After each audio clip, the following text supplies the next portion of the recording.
ॐ श्रीगणेशाय नमः। श्रीसरस्वत्यै नमः।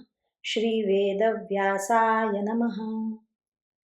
नारायणं नमस्कृत्य नरं चैव नरोत्तमं देवीं सरस्वतीं व्यासं ततो जयमुदीरयेत्। एकोनसप्तत्यधिकशततमोऽध्यायः। नकुल के द्वारा शकुनी की पराजय तथा शिखंडी और कृपाचार्य का घोर युद्ध। संजय उवाच। संजय कहते हैं, राजन, वेगशाली नकुल युद्ध में आपकी सेना का संहार कर रहे थे। उनका सामना करने के लिए क्रोध में भरा हुआ सुबल पुत्र शकुनी आया और बोला, अरे खड़ा रह, खड़ा रह। उन दोनों वीरों ने पहले से ही आपस में वैर बांध रखा था। वे एक दूसरे का वध करना चाहते थे, इसलिए पूर्णतः कान तक खींचकर छोड़े हुए बाणों से वे एक दूसरे को घायल करने लगे। राजन, नकुल जैसे जैसे बाणों की वर्षा करते, शकुनी भी वैसे ही वैसे युद्ध विषयक शिक्षा का प्रदर्शन करता हुआ बाण छोड़ता था। महाराज, वे दोनों शूरवीर समरांगण में बाण रूपी कंटकों से युक्त होकर कांटेदार शरीर वाले साही के समान सुशोभित हो रहे थे।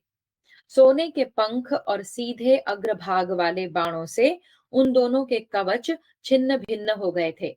दोनों ही उस महासमर में खून से लथपथ हो सुवर्ण के समान विचित्र कांति से सुशोभित हो रहे थे। वे दो कल्प वृक्षों और खिले हुए दो ढाक के पेड़ों के समान समरांगण में प्रकाशित हो रहे थे। महाराज, जैसे कांटों से सेमर का वृक्ष सुशोभित होता है, उसी प्रकार वे दोनों शूरवीर समर भूमि में बाण रूपी कंटकों से युक्त दिखाई देते थे। राजन, वे अत्यंत कुटिल भाव से परस्पर आंखें फाड़ फाड़ कर देख रहे थे और क्रोध से लाल नेत्र करके एक दूसरे को ऐसे देखते थे मानो भस्म कर देंगे। तदनंतर अत्यंत क्रोध में भरकर हंसते हुए से आपके साले ने एक तीखे करणी नामक बाण से माद्री पुत्र नकुल की छाती में गहरा आघात किया। आपके धनुर्धर साले के द्वारा अत्यंत घायल किए हुए नकुल रथ के पिछले भाग में बैठ गए और भारी मूर्छा में पड़ गए। राजन, अपने अत्यंत वैरी और अभिमानी शत्रु को वैसी अवस्था में पड़ा देख शकुनी वर्षा काल के मेघ के समान जोर जोर से गर्जना करने लगा। इतने में ही पांडुनंदन नकुल होश में आकर मुंह बाए हुए यमराज के समान पुनः सुबल पुत्र का सामना करने के लिए आगे बढ़े। भरत श्रेष्ठ, उन्होंने कुपित होकर शकुनी को 60 बाणों से घायल कर दिया। फिर उसकी छाती में उन्होंने 100 नाराच मारे। तत्पश्चात नकुल ने शकुनी के बाण सहित धनुष को मुट्ठी पकड़ने की जगह से काट दिया और तुरंत ही उसकी ध्वजा को भी काटकर रथ से भूमि पर गिरा दिया। इसके बाद एक पानीदार पैने एवं तीखे बाण से पांडुनंदन नकुल ने शकुनी की दोनों जांघों को विदीर्ण करके व्याध द्वारा विद्ध हुए पंख युक्त बाज पक्षी के समान उसे गिरा दिया। महाराज, उस बाण से अत्यंत घायल हुआ शकुनी जैसे कामी पुरुष कामिनी का आलिंगन करता है, उसी प्रकार ध्वज यष्टि ध्वजा के डंडे को दोनों भुजाओं से पकड़कर रथ के पिछले भाग में बैठ गया। निष्पाप नरेश, आपके साले को बेहोश पड़ा देख सारथी रथ के द्वारा शीघ्र ही उसे सेना के आगे से दूर हटा ले गया। फिर तो कुंती के पुत्र और उनके सेवक बड़े जोर से सिंहनाद करने लगे। इस प्रकार रणभूमि में शत्रु को परास्त करके क्रोध में भरे हुए शत्रु संतापी नकुल ने अपने सारथी से कहा, सूत, मुझे द्रोणाचार्य की सेना के पास ले चलो। राजन, माद्री कुमार का वह वचन सुनकर सारथी उस रथ के द्वारा जहां द्रोणाचार्य खड़े थे वहां तत्काल जा पहुंचा। प्रजानाथ, द्रोणाचार्य के साथ युद्ध की इच्छा वाले शिखंडी का समर भूमि में सामना करने के लिए प्रयत्नशील हो शरद्वान के पुत्र कृपाचार्य बड़े वेग से आगे बढ़े। शत्रुओं को दमन करने वाले द्रोण रक्षक गौतम गोत्रीय कृपाचार्य को शीघ्रता पूर्वक आते देख हंसते हुए से शिखंडी ने उन्हें 9 भल्लों से बींध डाला। महाराज, तब आपके पुत्रों का प्रिय करने वाले कृपाचार्य ने शिखंडी को 5 बाणों से बींध कर फिर 20 बाणों से घायल कर दिया। पूर्व काल में देवासुर संग्राम के अवसर पर शंबरासुर और इंद्र में जैसा युद्ध हुआ था, वैसा ही घोर भयानक एवं महान युद्ध उन दोनों में भी हुआ। उन दोनों रण दुर्मद वीर महारथियों ने वर्षा काल के 2 मेघों के समान आकाश को बाण समूहों से व्याप्त कर दिया। भरत श्रेष्ठ, स्वभाव से ही भयंकर दिखाई देने वाला आकाश उस समय और भी घोरतर हो उठा। युद्ध भूमि में शोभा पाने वाले योद्धाओं के लिए वह घोर एवं भयानक रात्रि काल रात्रि के समान प्रतीत होती थी। महाराज, शिखंडी ने उस समय अर्धचंद्राकार बाण मारकर प्रत्यंचा और बाण सहित कृपाचार्य के विशाल धनुष को काट दिया। राजन, तब कृपाचार्य ने कुपित होकर सोने के दंड और अप्रतिहत धार वाली तथा कारीगर के द्वारा साफ की हुई एक भयंकर शक्ति उसके ऊपर चलाई। अपने ऊपर आती हुई उस शक्ति को शिखंडी ने बहुत से बाण मारकर काट दिया। वह अत्यंत कांतिमती एवं प्रकाशमान शक्ति खंडित हो सब ओर प्रकाश बिखेरती हुई पृथ्वी पर गिर पड़ी। महाराज, तब रथियों में श्रेष्ठ कृपाचार्य ने दूसरा धनुष हाथ में लेकर पैने बाणों द्वारा शिखंडी को ढक दिया। समर भूमि में यशस्वी कृपाचार्य द्वारा बाणों से आच्छादित किया जाता हुआ रथियों में श्रेष्ठ शिखंडी रथ के पिछले भाग में शिथिल होकर बैठ गया। भरत नंदन, युद्ध स्थल में शिखंडी को शिथिल हुआ देख शरद्वान के पुत्र कृपाचार्य ने उस पर बहुत से बाणों का प्रहार किया, मानो वे उसे मार डालना चाहते हों। राजा द्रुपद के उस महारथी पुत्र को युद्ध विमुख हुआ देख पांचालों और सोमकों ने उसे चारों ओर से घेर कर अपने बीच में कर लिया। इसी प्रकार आपके पुत्रों ने भी विशाल सेना के साथ आकर द्विज श्रेष्ठ कृपाचार्य को अपने बीच में कर लिया। फिर दोनों दलों में घोर युद्ध होने लगा। राजन, रणभूमि में परस्पर धावा करने वाले रथों की घरघराहट का भयंकर शब्द मेघों की गर्जना के समान जान पड़ता था। प्रजापालक नरेश, चारों ओर एक दूसरे पर आक्रमण करने वाले घुड़सवारों और हाथी सवारों के संघर्ष से वह रणभूमि अत्यंत दारुण प्रतीत होने लगी। महाराज, दौड़ते हुए पैदल सैनिकों के पैरों की धमक से वह पृथ्वी भयभीत अबला के समान कांपने लगी। राजन, जैसे कौवे दौड़ दौड़ कर टिड्डियों को पकड़ते हैं, उसी प्रकार रथ पर बैठकर बड़े वेग से धावा करने वाले बहुसंख्यक रथी शत्रु पक्ष के सैनिकों को दबोच लेते थे। भरत नंदन, मदस्रावी विशाल हाथी मद की धारा बहाने वाले दूसरे गजराजों से सहसा भिड़कर एक दूसरे को यत्न पूर्वक काबू में कर लेते थे। रणभूमि में घुड़सवार घुड़सवारों से और पैदल पैदलों से भिड़कर परस्पर कुपित होते हुए भी एक दूसरे को लांघ कर आगे नहीं बढ़ पाते थे। उस रात्रि के समय दौड़ते भागते और पुनः लौटते हुए सैनिकों का महान कोलाहल सुनाई पड़ता था। महाराज, रथों हाथियों और घोड़ों पर चलती हुई मशालें आकाश से गिरी हुई बड़ी बड़ी उल्काओं के समान दिखाई देती थी। भरत भूषण नरेश, प्रदीपों से प्रकाशित हुई वह रात्रि युद्ध के मुहाने पर दिन के समान हो गई थी। जैसे सूर्य के प्रकाश से संपूर्ण जगत में फैला हुआ अंधकार नष्ट हो जाता है, उसी प्रकार इधर उधर जलती हुई मशालों से वहां का भयानक अंधेरा नष्ट हो गया था। धूल और अंधकार से व्याप्त आकाश, पृथ्वी, दिशा और विदिशाएं प्रदीपों की प्रभा से पुनः प्रकाशित हो उठी थीं। महामनस्वी योद्धाओं के अस्त्रों, कवचों और मणियों की सारी प्रभा उन प्रदीपों के प्रकाश से तिरोहित हो गई थी। भारत उस रात्रि के समय जब वह भयंकर कोलाहलपूर्ण संग्राम चल रहा था, तब योद्धाओं को कुछ भी पता नहीं चलता था। वे अपने आप के विषय में भी यह नहीं जान पाते थे कि मैं अमुक हूँ। भरत श्रेष्ठ उस समरांगण में मोहवश पिता ने पुत्र का वध कर डाला और पुत्र ने पिता का, मित्र ने मित्र के प्राण ले लिए और मामा ने भांजे को मार डाला और भांजे ने मामा को। अपने पक्ष के योद्धा अपने ही सैनिकों पर तथा शत्रु पक्ष के सैनिक भी अपने ही योद्धाओं पर परस्पर घातक प्रहार करने लगे। इस प्रकार रात्रि में वह युद्ध मर्यादा रहित होकर कायरों के लिए अत्यंत भयानक हो उठा। इस प्रकार श्री महाभारत द्रोण पर्व के अंतर्गत घटोत्कच वध पर्व में रात्रि युद्ध के समय संकुल युद्ध विषयक 169वां अध्याय पूरा हुआ। सप्तत्यधिकशततमोऽध्यायः। धृष्टद्युम्न और द्रोणाचार्य का युद्ध। धृष्टद्युम्न द्वारा द्रुमसेन का वध।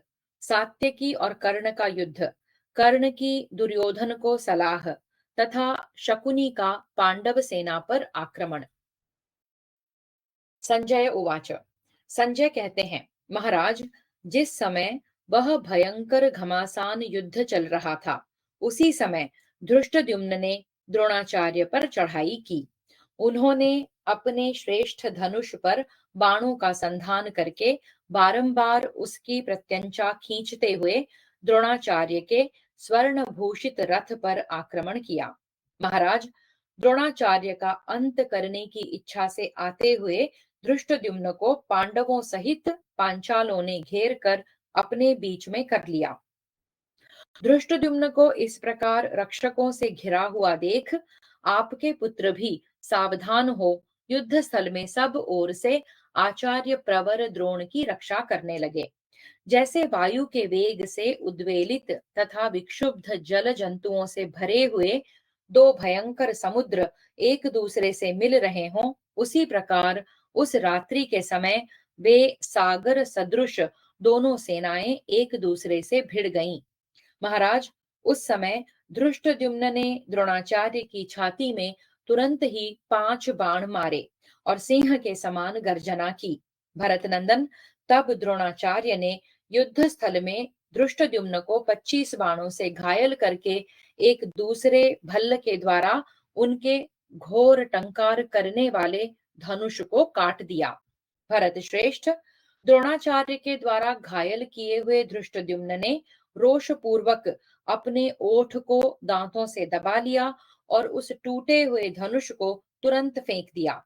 महाराज, तदनंतर क्रोध से भरे हुए प्रतापी धृष्टद्युम्न ने द्रोणाचार्य का विनाश करने की इच्छा से दूसरा श्रेष्ठ धनुष हाथ में ले लिया।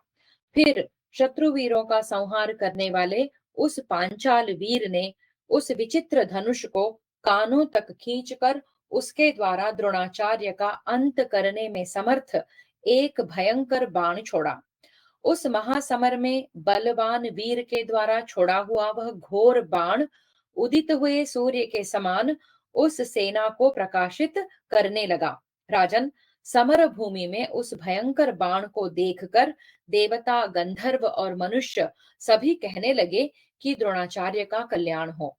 नरेश्वर, आचार्य के रथ की ओर आते हुए उस बाण के कर्ण ने सिद्धहस्त योद्धा की भांति 12 टुकड़े कर डाले। राजन, धनुर्धर सूत पुत्र के द्वारा अनेक टुकड़ों में कटा हुआ वह बाण विषहीन भुजंग के समान तुरंत पृथ्वी पर गिर पड़ा।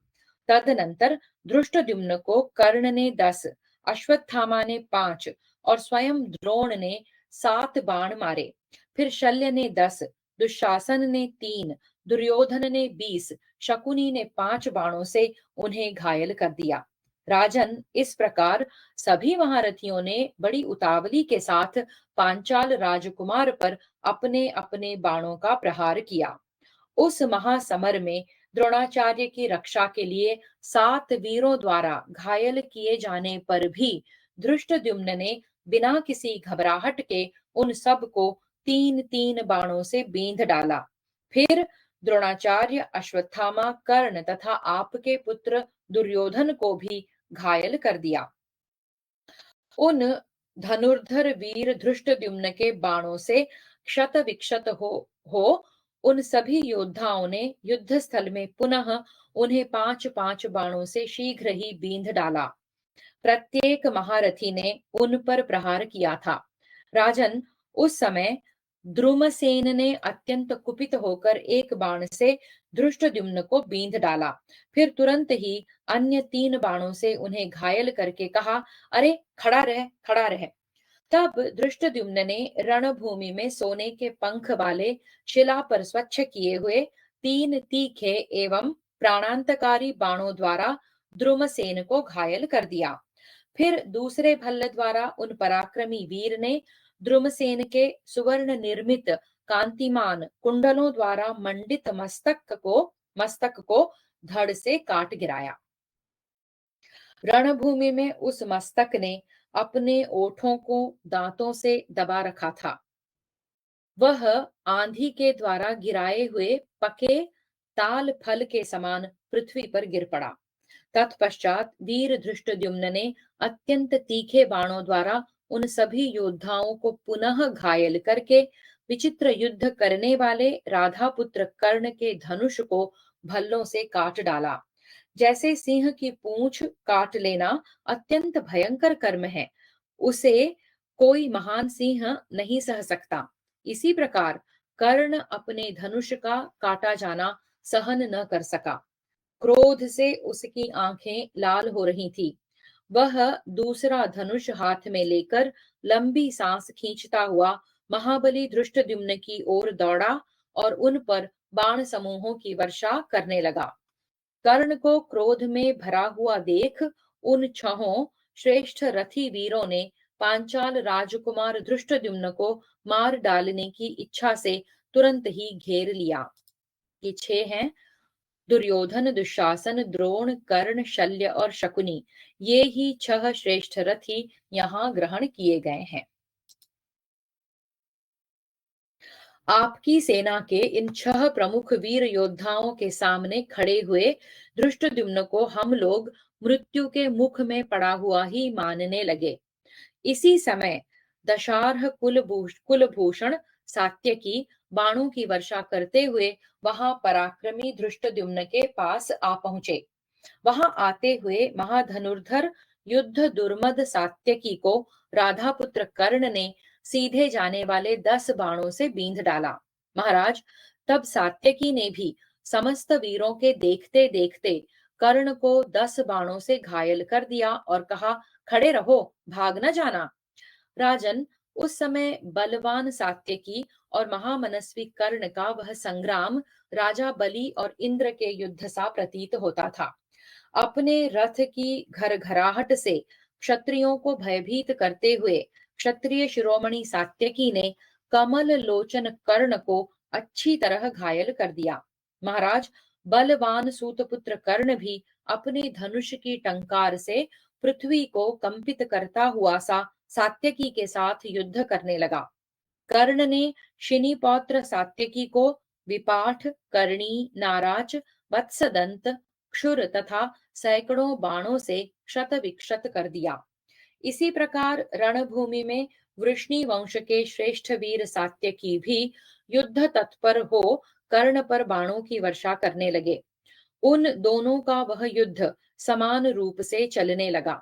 महाराज, आपके अन्य योद्धा तथा कर्ण का पुत्र कवचधारी वृषसेन, ये सब के सब चारों ओर से तीखे बाणों द्वारा सात्यकी को बींधने लगे। प्रभो, इससे कुपित हुए सात्यकी ने उन सब योद्धाओं तथा कर्ण के अस्त्रों द्वारा निवारण करके वृषसेन की छाती में गहरी चोट पहुंचाई। प्रजानाथ, सात्यकी के बाण से घायल हो बलवान वृषसेन धनुष छोड़कर मूर्छित हो रथ पर गिर पड़ा। तब महारथी वृषसेन को मारा गया मानकर कर्ण पुत्र शोक से संतप्त हो सात्यकी को पीड़ा देने लगा। कर्ण से पीड़ित होते हुए महारथी युयुधान बड़ी उतावली के साथ कर्ण को अपने बहुसंख्यक बाणों द्वारा बारंबार बींधने लगे। सात्वत वंशी सात्यकी ने कर्ण को 10 और वृषसेन को 7 बाणों से घायल करके उन दोनों के दस्ताने और धनुष काट दिए। तब उन दोनों ने दूसरे शत्रु भयंकर धनुषों पर प्रत्यंचा चढ़ाकर सब ओर से तीखे बाणों द्वारा युयुधान को बींधना आरंभ किया। राजन, जब बड़े बड़े वीरों का विनाश करने वाला वह संग्राम चल रहा था, उसी समय वहां गांडीव धनुष की गंभीर टंकार ध्वनि बड़े जोर जोर से सुनाई देने लगी। नरेश्वर, अर्जुन के रथ का गंभीर घोष और गांडीव धनुष की टंकार सुनकर सूतपुत्र कर्ण ने दुर्योधन से इस प्रकार कहा। राजन, ये महाधनुर्धर कुंती कुमार अर्जुन हमारी सारी सेना का संहार और मुख्य मुख्य कुरुवंशी श्रेष्ठ पुरुषों का वध करके अपने उत्तम धनुष की टंकार करते हुए विजयी हो रहे हैं। उधर गांडीव धनुष का महान घोष तथा गरजते हुए मेघ के समान पार्थ के रथ की घोर घरघराहट सुनाई दे रही है। इससे स्पष्ट जान पड़ता है कि अर्जुन वहां अपने अनुरूप पुरुषार्थ कर रहे हैं। राजन, भरत वंशियों की उस सेना को वे अनेक भागों में विदीर्ण यानी विभक्त किए देते हैं। उनके द्वारा तितर बितर किए हुए हमारे बहुत से सैन्य दल कहीं भी ठहर नहीं पाते हैं। जैसे हवा घिरे हुए बादलों को छिन्न भिन्न कर देती है, उसी प्रकार अर्जुन के सामने पड़कर अपनी सारी सेना अनेक टुकड़ियों में बंटकर भागने लगी है। उसकी अवस्था समुद्र में फटी हुई नौका के समान हो रही है। राजन, गांडीव धनुष से छूटे हुए बाणों द्वारा बिद्ध होकर भागते हुए सैकड़ों मुख्य मुख्य योद्धाओं का वह महान आर्तनाद सुनाई पड़ता है। नृपश्रेष्ठ, इस रात्रि के समय आकाश में मेघ की गर्जना के समान जो अर्जुन के रथ के समीप नगाड़ों की ध्वनि हो रही है, उसे सुनो। अर्जुन के रथ के आसपास जो भांति भांति के हाहाकार, बारंबार सिंहनाद तथा अनेक प्रकार के और भी बहुत से शब्द हो रहे हैं, उनको भी श्रवण करो। ये सात्वत शिरोमणि सात्यकी इस समय हम लोगों के बीच में खड़े हैं। यदि यहाँ इन्हें हम अपने बाणों का निशाना बना सकें, तो निश्चय ही संपूर्ण शत्रुओं पर विजय पा सकेंगे। ये पांचाल राज द्रुपद के पुत्र धृष्टद्युम्न जो आचार्य द्रोण के साथ जूझ रहे हैं, हमारे रथियों में श्रेष्ठतम शूरवीर योद्धाओं द्वारा चारों ओर से घिर गए हैं। महाराज, यदि हम सात्यकी तथा द्रुपद कुमार धृष्टद्युम्न को मार डालें, तो हमारी स्थायी विजय होगी, इसमें संदेह नहीं है। राजेंद्र, अतः हम लोग सुभद्रा कुमार अभिमन्यु के समान वृष्णिवंश तथा पार्षद कुल के इन दोनों महारथी वीरों को सब ओर से घेर कर मार डालने का प्रयत्न करें। भारत, सात्यकी को बहुत से प्रधान कौरव वीरों के साथ उलझा हुआ जानकर सव्यसाची अर्जुन सामने से द्रोणाचार्य की सेना की ओर आ रहे हैं। अतः बहुत से श्रेष्ठ महारथी वहां उनका सामना करने के लिए जाएं। जब तक अर्जुन यह नहीं जानते कि सात्यकी बहुसंख्यक योद्धाओं से घिर गए हैं, तभी तक तुम सभी शूरवीर बाणों का प्रहार करने में अधिकाधिक शीघ्रता करो। महाराज, जिस उपाय से भी यहाँ ये मधुवंशी सात्यकी परलोकगामी हो जाएं, अच्छी तरह प्रयोग में लाई हुई सुंदर नीति के द्वारा वैसा ही प्रयत्न करो। राजन, जैसे इंद्र समरांगण में परम यशस्वी भगवान विष्णु से कोई बात कहते हैं, उसी प्रकार आपके पुत्र दुर्योधन ने कर्ण की सलाह मानकर सुबल पुत्र शकुनी से इस प्रकार कहा।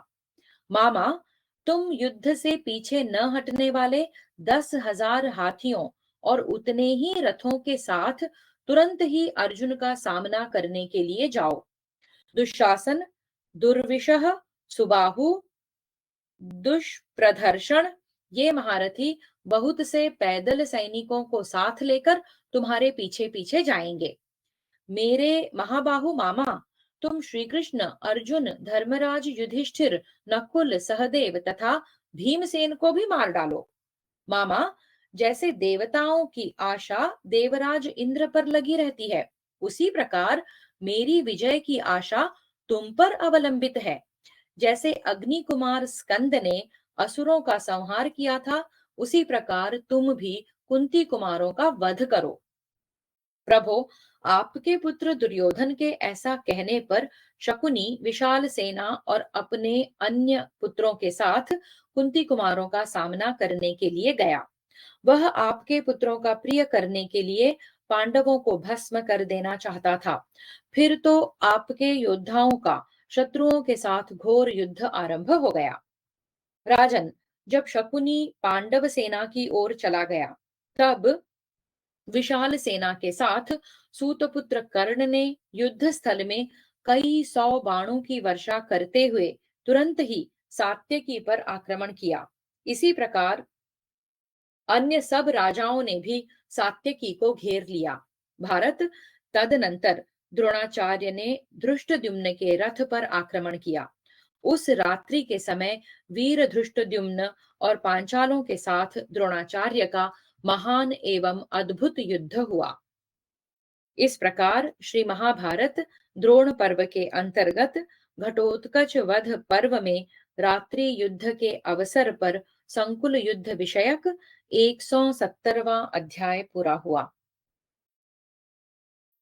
एक सप्तत्यधिक शततमोध्यायः।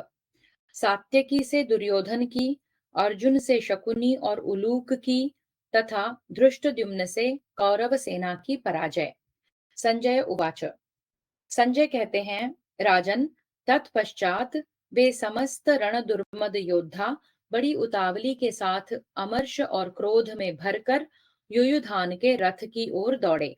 नरेश्वर, उन्होंने सोने चांदी से विभूषित एवं सुसज्जित रथों, घुड़सवारों और हाथियों के द्वारा चारों ओर से सात्यकी को घेर लिया।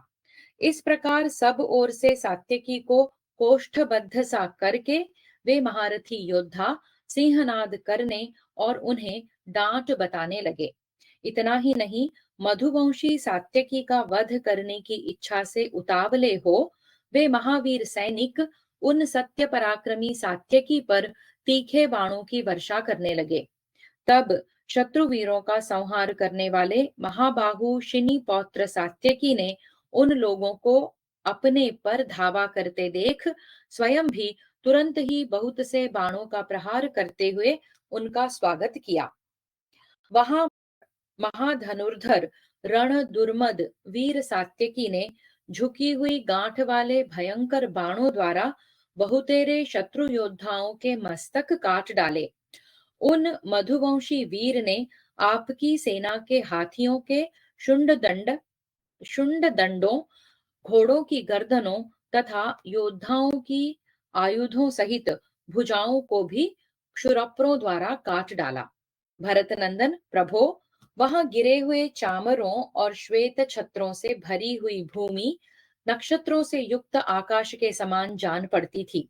भारत, युद्ध स्थल में युयुधान के साथ जूझते हुए इन योद्धाओं का भयंकर आर्तनाद प्रेतों के करुण क्रंदन सा प्रतीत होता था। उस महान कोलाहल से भरी हुई वह रणभूमि और रात्रि अत्यंत उग्र एवं भयंकर जान पड़ती थी।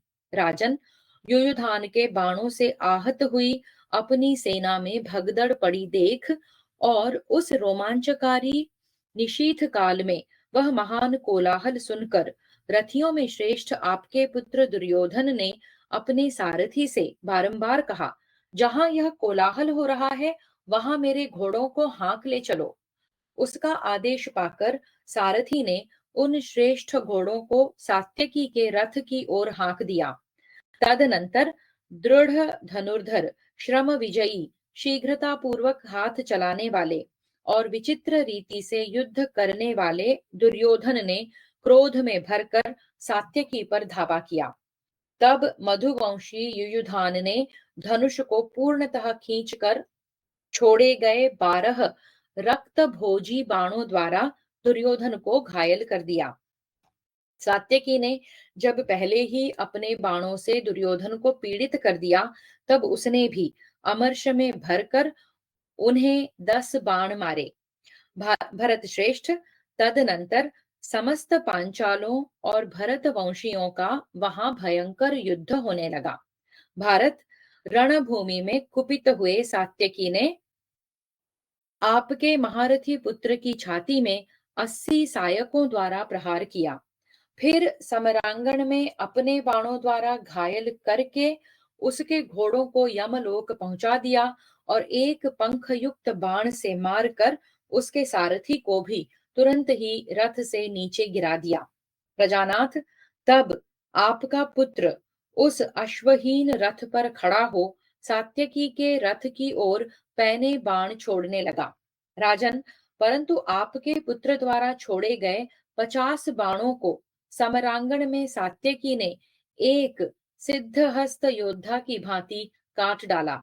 तत्पश्चात उन मधुवंशी वीर ने एक दूसरे भल्ल से युद्ध भूमि में आपके पुत्र के विशाल धनुष को मुट्ठी पकड़ने की जगह से वेग पूर्वक काट दिया। तब संपूर्ण जगत का स्वामी शक्तिशाली वीर दुर्योधन धनुष और रथ से हीन होकर तुरंत ही कृतवर्मा के तेजस्वी रथ पर आरूढ़ हो गया। प्रजानाथ, उस आधी रात के समय दुर्योधन के परांगमुख हो जाने पर सात्यकी ने आपकी सेना को अपने बाणों द्वारा खदेड़ना आरंभ किया। राजन, उधर शकुनी ने कई हजार रथों, सहस्रों हाथियों और सहस्रों घोड़ों द्वारा अर्जुन को चारों ओर से घेर कर उन पर नाना प्रकार के शस्त्रों की वर्षा प्रारंभ कर दी। वे काल प्रेरित क्षत्रिय अर्जुन पर बड़े बड़े अस्त्रों की वर्षा करते हुए उनके साथ युद्ध करने लगे। यद्यपि अर्जुन कौरव सेना का महान संहार करते करते थक गए थे, तो भी उन्होंने उन सहस्रों रथों, हाथियों और घुड़सवारों की सेना को आगे बढ़ने से रोक दिया। उस समय समर भूमि में सुबल कुमार शूरवीर शकुनी ने हंसते हुए से तीखे बाणों द्वारा अर्जुन को बींध डाला। फिर 100 बाण मारकर उनके विशाल रथ को अवरुद्ध कर दिया। भारत, उस युद्ध के मैदान में अर्जुन ने शकुनी को 20 बाण मारे और अन्य महाधनुर्धरों को 3-3 बाणों से घायल कर दिया। राजन, युद्ध स्थल में अर्जुन ने अपने बाण समूहों द्वारा आपके उन योद्धाओं को रोककर, जैसे वज्रपाणी इंद्र असुरों का संहार करते हैं, उसी प्रकार उन सब का वध कर डाला। भूपाल, हाथी की सूंड के समान मोटी एवं कटी हुई भुजाओं से आच्छादित हुई वह रणभूमि 5 मुंह वाले सर्पों से ढकी हुई सी जान पड़ती थी, जिन पर किरीट शोभा देता था, जो सुंदर नासिका और मनोहर कुंडलों से विभूषित थे, जिन्होंने क्रोध पूर्वक अपने ओठों को दांतों से दबा रखा था, जिनकी आंखें बाहर निकल आई थी, तथा जो निष्क एवं चूड़ामणि धारण करते और प्रिय वचन बोलते थे। क्षत्रियों के वे मस्तक वहां कट कर गिरे हुए थे। उनके द्वारा रणभूमि की वैसी ही शोभा हो रही थी, मानो वहां कमल बिछा दिए गए हों। भयंकर पराक्रमी अर्जुन ने वह वीरोचित कर्म करके झुकी हुई गांठ वाले 5 बाणों द्वारा पुनः शकुनी को घायल किया, साथ ही 3 बाणों से उलूक को भी व्यथित कर दिया। इस प्रकार घायल होने पर उलूक ने भगवान श्री कृष्ण पर प्रहार किया और पृथ्वी को गुंजाते हुए से बड़े जोर से गर्जना की। उस समय अर्जुन ने रणभूमि में अपने बाणों द्वारा शकुनी का धनुष काट दिया और उसके चारों घोड़ों को भी यमलोक भेज दिया। प्रजापालक भरत श्रेष्ठ, तब सुबलपुत्र शकुनी अपने रथ से कूदकर तुरंत ही उलूक के रथ पर जा चढ़ा। एक रथ पर आरूढ़ हुए पिता और पुत्र दोनों महारथियों ने अर्जुन पर उसी प्रकार बाणों की वर्षा आरंभ कर दी, जैसे 2 मेघ खंड अपने जल से किसी पर्वत को सींच रहे हों। महाराज, परंतु पांडुनंदन अर्जुन ने उन दोनों को तीखे बाणों से घायल करके आपकी सेना को भगाते हुए उसे सैकड़ों बाणों से छिन्न भिन्न कर दिया। प्रजापालक नरेश, जैसे हवा बादलों को चारों ओर उड़ा देती है, उसी प्रकार अर्जुन ने आपकी सेनाओं को छिन्न भिन्न कर दिया। भरत श्रेष्ठ, उस समय रात्रि में अर्जुन द्वारा मारी जाती हुई आपकी सेना भय से पीड़ित हो संपूर्ण दिशाओं की ओर देखती हुई भाग चली। कुछ लोग अपने वाहनों को समरांगण में ही छोड़कर भाग चले, दूसरे लोग उन्हें तेजी से हाँकते हुए भागे और कितने ही सैनिक भ्रांत होकर उस दारुण अंधकार में चारों ओर चक्कर काटते रहे। भरत श्रेष्ठ, रणभूमि में आपके योद्धाओं को जीतकर प्रसन्नता से भरे हुए भगवान श्री कृष्ण और अर्जुन अपना अपना शंख बजाने लगे। महाराज, उधर धृष्टद्युम्न ने 3 बाणों से द्रोणाचार्य को बींध कर तुरंत ही तीखे बाण से उनके धनुष की प्रत्यंचा काट डाली।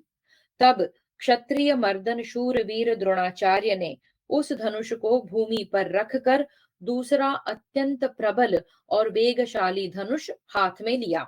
राजन, तत्पश्चात द्रोण ने युद्ध स्थल में धृष्टद्युम्न को 7 बाणों से बींधकर उनके सारथी को 5 बाणों से घायल कर दिया। महारथी धृष्टद्युम्न ने तुरंत ही अपने बाणों द्वारा द्रोणाचार्य को रोककर कौरव सेना का उसी प्रकार विनाश आरंभ किया जैसे इंद्र आसुरी सेना का संहार करते हैं। माननीय नरेश, इस प्रकार जब आपके पुत्र की उस सेना का वध होने लगा, तब वहां रक्त राशि के प्रवाह से तरंगित होने वाली एक भयंकर नदी बह चली। राजन, दोनों सेनाओं के बीच में बहने वाली वह नदी मनुष्यों, घोड़ों और हाथियों को भी बहाए लिए जाती थी, मानो वैतरणी नदी यमराजपुरी की ओर जा रही हो। उस सेना को भगाकर प्रतापी धृष्टद्युम्न देवताओं के समूह में तेजस्वी इंद्र के समान सुशोभित होने लगे। तदनंतर धृष्टद्युम्न, शिखंडी, नकुल, सहदेव, सात्यकी तथा पांडुपुत्र भीमसेन ने भी अपने महान शंख को बजाया। प्रजानाथ, विजय से उल्लसित होने वाले रणोन्मत्त पांडव महारथी, आपके पुत्र दुर्योधन, कर्ण, द्रोणाचार्य तथा शूरवीर अश्वत्थामा के देखते देखते आपकी सेना के सहस्रों रथियों को परास्त करके सिंहनाद करने लगे। इस प्रकार श्री महाभारत द्रोण पर्व के अंतर्गत घटोत्कच वध पर्व में रात्रि युद्ध के प्रसंग में संकुल युद्ध विषयक 171वां अध्याय पूरा हुआ। हरि ओम। श्री कृष्णार्पणमस्तु।